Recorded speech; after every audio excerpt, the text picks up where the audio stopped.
Sveiki, mėlyje. Šį kartą pakalbėkim apie objektyvų rūšis, apie jų galimybės, kokie jie yra. Aš manau, kad tema tikrai bus įdomi, todėl būtinai pažiūrėk iki pačio galo. Ir aišku, nepamiršk paspausti laiką. Žiūrėk, prenumeruavęs mano kanalą. Būtinai paspausk skambutį, kad nepraleist kitų video. Aišku, pakomentuok ir užduok naujų temų, nes taip iš tikrųjų yra nuostabu, kai gali naują temą pagildent, o ypač kokią nors skaudamą temą, kai kažkas nesiseka, nežinai, kaip tai padaryti. Tai labai padeda. O dabar grįžkim prie temos, kad spėt, nors kažkiek apie objektyvus pakalbėti, kiek įmanoma daugiau žinių, daugiau informacijos, kad galbūt lengviau bus pasirinkti, perkant objektyvą. Kaip jie yra skirstomi? Tai visų pirmiausia, skirstomi yra taip. Super platus, standartinis, tai yra maždaug taip, kaip mato žmogaus akis, teleobjektyvai ir super teleobjektyvai. Tai čia taip gan grubiai, kas liečia milimetrus, artinimą ir tolimą. Toliau skirstomi į šviesius ir tamsius. Tai yra į kintamą diafragmą arba į fiksuotą diafragmą. Toliau skirstomi į fiksuotus objektyvus ir kintamus objektyvus, tai yra zumas ir nezumas. Štai tokie keletas skirtumų tarp objektyvų, kurie tikiuosi jums padės išsirinkti ateityje ir suprasti, kaip jie ir kokias galimybės jie suteikia įsigijus atitinkamą objektyvą. Gerai, dabar jeigu nuo pradžių super plataus kampo. Tai yra ant kiekvieno objektyvo parašyta milimetrai. Super plataus kampo gali būti žuvies akis, turbūt tai girdėjot, fisheye. Kad, pavyzdžiui, gali būti 16 mm, bet yra ir dar platesnių, kur ten, nežinau, dėl kažkokio efekto jie naudojami, kad jau grinai visą žemę, jeigu fotografuot peizažą, padaro visiškai apvalę. Toliau jie plataus kampo objektyvai, tokie kaip 24 mm arba 35 mm, labai gerai tinkantis fotografuoti žmonių grupės. Ir aišku, peizažam fotografuoti puikiai tinka. Tokie kaip 50-ukas, arba kitaip jie užrašyta ant objektyvo 50 mm, jie tinka puikiai fotografuoti žmonių portretus, bet tai nėra portretinis, kaip daugumas jį vadina portretiniu. Portretinis objektyvas tikras yra 85 mm. Na ir prasideda ten 85, 100, 200 ir aišku super artinimi objektyvai, tai yra teleobjektyvai, kuriuos galima įsigyti priklausomai nuo to, kam jums reikia, kur jūs naudosit. Artinantis iki 200 labai irgi gražiai tinka portretam.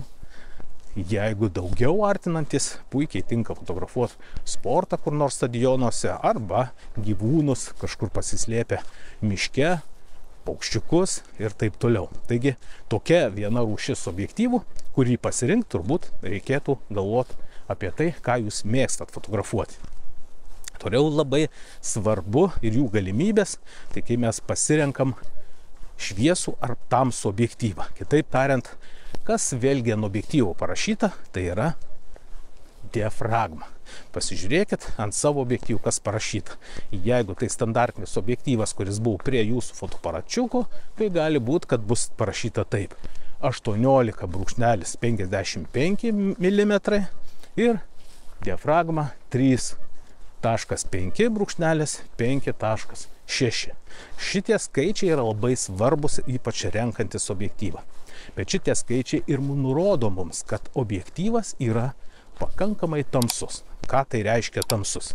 Jisai diafragmos negali atidaryti tiek, kiek gali atidaryti šviesus objektyvas, ant kurio parašyta diafragma būna, pavyzdžiui, 1,4. Skirtumas didžiulis. Čia panašiai kaip su akim, ne? Jūsų akys atmerktos, tai tarkim diafragmos tokia reikšmė 1,4, o jūs, kurį turite objektyvą, tai lyg būtų šiek tiek labiau prisimerkęs, tai būtų 3,5,5,6. Užėjus į kokią nors tamsią vietą, tu toks prisimerkęs ir nepatenkintas, kodėl tau čia tamsu. Kažkas sako, tai tu atsimerk, labiau pamatysi, kad aš negaliu atsimerkti. Štai. O kitas žmogus gali labiau atsimerti, atmerti. Štai ką reiškia diafragma. Ir jos galimybės labai didelis. Visų pirmiausia reiktų kreipti, žiūrint į objektyvą, kokia jo diafragma. Kuo mažesnis skaičius, tuo objektyvas geresnis ir didesnės galimybės jum fotografuoti kur kas tamsesnėse vietose. Kas toliau? Toliau eina kintamas židinys arba fiksuotas židinio objektyvas. Tai reiškia, kad arba zoominis objektyvas, arba fiksuotas. Fotografai juos vadina fiksais. Fiksuotų objektyvai dažniausiai turi ir atvirą diafragmą, tai yra tie objektyvai paprastai būna šviesus. Su tokiu objektyvu tu gali labai gražių pridaryti nuotraukų ir tos nuotraukos, mano nuomonė, gaunas ir skaidresnis, ir ryškumas geresnis, įdomesnis, efektai tokie kaip fonas liejasi padaryti. Taigi tokį objektyvą visąlaik verta pasirinkti. Bet dažnai renkasi kintamo židinio, tai yra zoom objektyvas. Kodėl? Todėl, kad, sako, man tai patogiau. Tingi galbūt keisti objektyvus, kai reikia, tai įsigijus zoomą nuo 18 iki kokių 200 arba 300 žmogus gali būti savo patenkintas, važiuoti į keliones, fotografuoti ir džiaugtis tuo. Bet toks objektyvas, jisai labiau tinka fotografuoti prie gero apšvietimo. Kažkur tai gamtoj. Su tokiu objektyvu fotografuoti patamsiai, kaip sakiau, nelabai tinka. Taigi vėlgi pasirinkimas jum. Aš niekada turbūt nepirkčiau tokio objektyvo kaip, pavyzdžiui, 18, 200 arba 18, 300, nes tai yra, iš tikrųjų, jie pakankamai pigus ir, aišku, jų pagaminimas yra ne pats geriausias. Bet tai nereiškia, kad nuotraukos bus blogos. Iš vis kalbėti apie tai, kad blogi objektyvai ar geri objektyvai, mano nuomonė, neverta. Kiekvienam yra savo ir kiekvienas gali išgauti su pačiu blogiausiu, prasčiausiu arba kokiu netgi visiškai senu objektyvu tam tikrus įdomius meno reiškinius, reginius ir taip toliau ir panašiai. Taip kad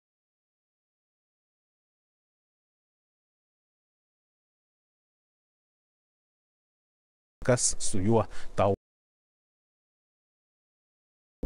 kintama diafragma ir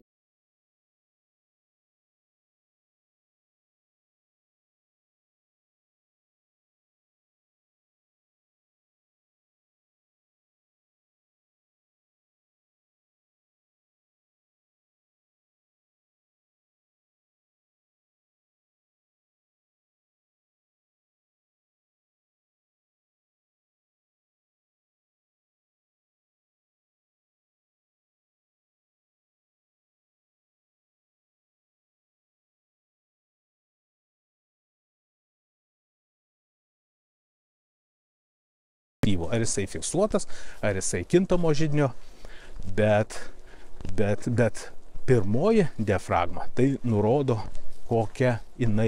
koks objektyvo šviesumas. Tai, kas parašyta ant pačio objektyvo. Taigi fiksuotas objektyvas visą laiką ir turi fiksuotą diafragmą. Bet kiti profesionalūs objektyvai turi fiksuotą diafragmą ir ant zoom objektyvo. O mėgėjiški objektyvai turi dažniausiai kintamą diafragmą. Ir tai yra nelabai gerai. Pavyzdžiui, kaip aš jau minėjau, ant jūsų objektyvo, kuris yra ten, pavyzdžiui, 18-55, diafragma ant objektyvų parašyta 3.5, brūkšnelis 5.6.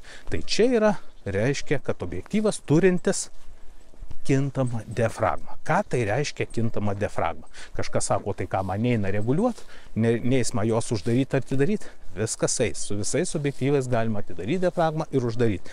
Bet kintama yra ta prasme, kai jūs fotografuojat prie 18 mm, jūsų diafragma 3.5. Bet kai tik tai jūs priartinat, iš karto objektyvas jums uždaro diafragmą į antrą skaičių, tai yra 5.6. Taigi, įsivaizduojat, kaip tas pavyzdys, sakiau, jūs ir taip įeinat toks prisimerkęs dalinai į tamsią kažkokią vietą, į tamsią patalpą ir jūs sunkiai matot. Bet jum dar užtenka, sakot, dar aš kaip ir galiu fotografuoti. Bet vos tik tai jūs priartinot iki 55 mm, jum aparatas, tiksliau pats objektyvas, natūraliai uždaro diafragmą iki antro skaičiaus, tai yra 5.6. Tai reiškia, kad jum viskas dar labiau patamsėja. O kai patamsėja dar labiau, ką jūs gaunat? Greičiausiai nieko. Kodėl? Todėl, kad jeigu ir taip tamsu patalpo, o dar jūs užsimerkėt, tai aišku, kad viskas pasidaro tamsu aplinkui ir jum nesigauna tai, ko jūs norėjot. Tai štai, dėl ko šitas yra blogis, kai yra kintama diafragma. O jinai, kaip sakiau, būtent parašyta ant pačio objektyvo. Todėl, renkantis objektyvą, ypač žiūrėkit į diafragmą. Tai vienas svarbiausių dalykų ir galimybės padaryti nuotraukas įdomesnės, gražesnės, kai fonas liejasi ir panašiai, priklauso nuo diafragmos. Tai jeigu jūs objektyvą įsigysit, ant kurio parašytas mažesnis diafragmos skaičius, jūs iš karto laimėsit didžiulę galimybę fotografuoti kur kas prastesnėj aplinkoj. Laimėsit galimybę padaryti nuotraukas kur kas įdomesnės su sulietu fonu. Labaryt. Sulietas fonas labai pagražina nuotrauką. Atkreipkit į tai dėmesį, kad galėtumėt tuo pasinaudoti. Na, o toliau fiksuota pirkti objektyvą ar kintamo židinio, vėlgi priklauso nuo jūsų, kas jums patogiau ir ką jūs fotografuojat. Labą rytą. Jeigu jūs po kelionės važinėjat, tai gali būti, kad jums tikrai tiks kintamo židinio objektyvas, kuriuo galėsite ir artinti ir tolint, pagaliau nusifotografuoti visą grupę draugų, su kuriais jūs važiuojat. Tai štai, taip trumpai apsakiau, ką jums reikėtų žinoti, bet jeigu jums yra svarbu ir jūs vis dėlto patys nedrįstat įsigyti arba galvojat apie naudotą objektyvą, kad būtų pigiau, tai aš turiu jums galimybę, tokią paslaugą, padėti įsigyti ne tik objektyvą, bet ir patį fotoaparatą. Tai turėkit omeny ir pasinaudokit tuo. Na, o mokytis gali daugiau sužinoti pas mane. Yra du būdai mokytis, tai yra savarankiškai ir individualiai. Savarankiškai yra net 10 temų video formate, nuorodas yra po šiuo video, būtinai pasidomėkit. Tai yra labai patogu mokytis, 10 temų, tu tik turėk šalia aparatą, gali žiūrėti per kompiuterio ekraną ar televizoriaus, ar būt kažkur kelionė ir klausyt, žiūrėt, kas sakoma, tą daryti ir taip greičiau galima išmokti. Tai labai, mano nuomonė, patogu. Individualiai mes mokomės kartu, tik tai tu ir aš. Visai kitas lygis, tai yra profesionalus darbas su mokiniu. Kai kylantys jam klausimai būna, čia pat atsakomi. Kai jisai gauna namų darbus, kad padaryt, kai išsiaiškinama, kaip veikia jo fotoaparatas, kad jisai galėtų įvaldyti taip, kad nereiktų galvoti fotografuojant, kaip man nustatyti fotoaparatą. Mums reikia galvoti tuo metu, kaip nuotrauką padaryti gražesnę, įdomesnę, emociją gauti ir taip toliau ir panašiai. Taigi individualūs kursai taip pat yra nuoroda po šio video, būtinai pasidomėk ir kreipkis, pradėsim kartu mokytis, tik tai tu ir aš. Na ir pabaigai, mėlyjei, kągi, nepamirštam spausti laiką, būtinai prenumeruokim šį kanalą, kad jisai kiltų, kad aš galėčiau daugiau žinių perteikti jums, kad jūs daugiau kažko sužinotumėt ir išmoktumėt, kad pakomentuotumėt, būtinai užduokit naujų temų, paspauskit ir skambutį, nepamirškit, kad nepraleist kitų video. Taip mes galėsim toliau judėti, kalbėti ir mokytis. Kągi, mėly, iki sekančio karto, visiems jums geros dienos ir iki.